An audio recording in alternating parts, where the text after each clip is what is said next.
When banks are approving people for a property, they are looking at three things: income, assets, and credit history. In this video, I'm going to break down exactly what it is that you can do to improve your credit history and make sure that you actually will be able to get a good deal on the financing. This is Alex Mayer, winner of Best Real Estate Agent for Rochester, Minnesota for the year of 2022.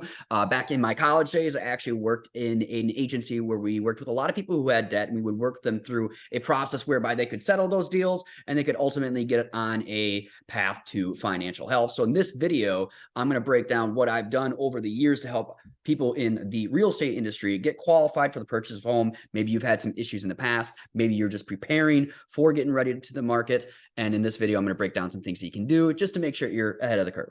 Number one, make sure that you are paying all of your debts on time. You want to make sure that you're not getting 30-day lates. Those things can significantly affect your credit score, anywhere between 20 and 40 points. And that's a really big thing to make sure that you're doing it. So just make sure you're paying your bills on time. Number two, try to keep your balances on credit cards low. The idea is to keep your balances below 30%. Ideally, you would pay off your credit cards every single month. That way you can take advantage of the rewards and things like that. But for a lot of people, they usually will carry some level of credit card debt.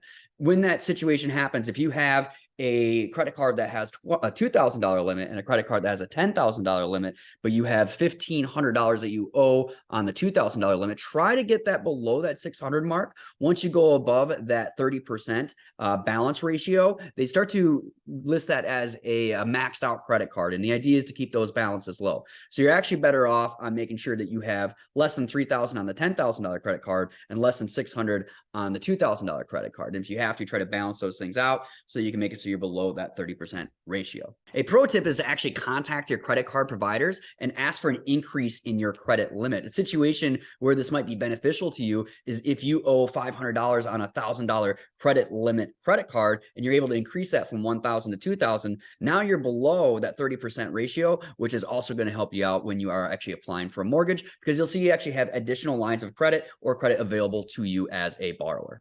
Try to have multiple types of credit lines. When I'm talking about this, I mean there is rotating credit, which would be like things like credit cards, which can change from month to month what it is that you're paying, and then fixed payments, which just shows that you have a history of making a fixed payment. Things like this could be like auto loans, student loans.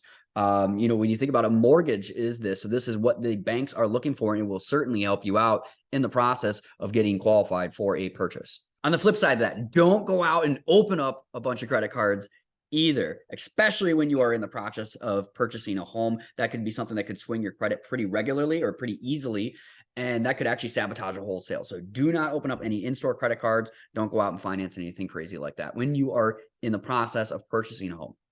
So those are my 5 tips to get yourself situated when it comes to your credit. Always take the opportunity to speak to a loan officer directly. They will be able to tell you exactly what's going on with your current credit history, that you can make certain tweaks that can set you up for better financial success, even if it's just a few months before you actually purchase a property. This is something I think it's easily overlooked. I've had situations in the past where we've had someone talk to a loan officer when we were in the process of getting them pre-approved, and then we found out there was something on their credit that actually stopped them from having the ability to actually even purchase a property, whereas actually seen other situations where it's just cost people with higher interest rates and worse terms that could ultimately have been avoided if we had actually had them speak to a loan officer months in advance. It's a good idea just to check in and see where your financial health is with that, so that you can make good decisions when you're out there getting ready to purchase a home. So this is Alex Mayer with Counselor Realty, winner of Best Real Estate Agent for year 2022. I am excited to teach anyone who wants to know anything when it comes to buying or selling a home. This is something I love teaching, and I'm in a hurry to show you and share everything it is that I know.